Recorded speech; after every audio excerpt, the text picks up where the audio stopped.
berada di kantin Hana-Hana. Nah, di sini saya pesan kakigori 2 loh teman-teman.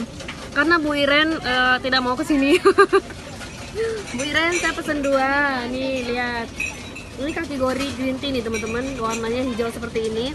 Teman-teman bisa lihat di sini ini ada es serut dan di sini ada agar-agar dan ini segar sekali teman-teman. Di sini juga ada bola-bola putri malu. Ya. Bola-bola beras ketan ini. Kalau kita bilangnya putri malu. Oh, putri malu.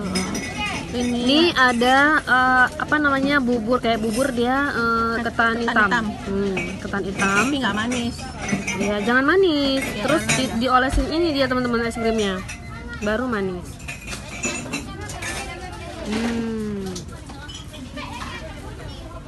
Enak teman-teman. Kakigori ini sangat ekonomis ya Bu Andre. Ya, sangat ekonomis. Dan ini enak banget sih. Halal, alami.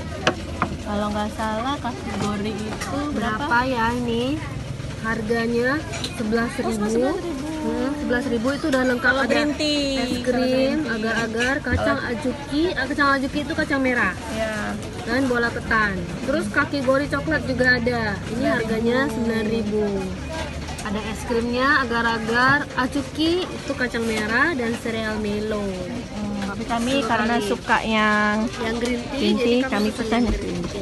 Seru kali teman-teman, yuk datang ke sini ke kantin Hana-Hana di daerah Darussalam, samping lapangan Tugu. Dan informasi selanjutnya teman-teman bisa kunjungi website kita di kantinhanahana.com. Mungkin teman-teman ada jumpa alumni atau party ya kecil-kecilan gitu atau yang gede sekalipun mereka melayani. Nanti mereka datang buat namanya takoyaki atau masakan Jepang ya teman-teman. Yuk ikuti liputan kita di channel YouTube Cete. Jangan lupa subscribe. Sampai jumpa.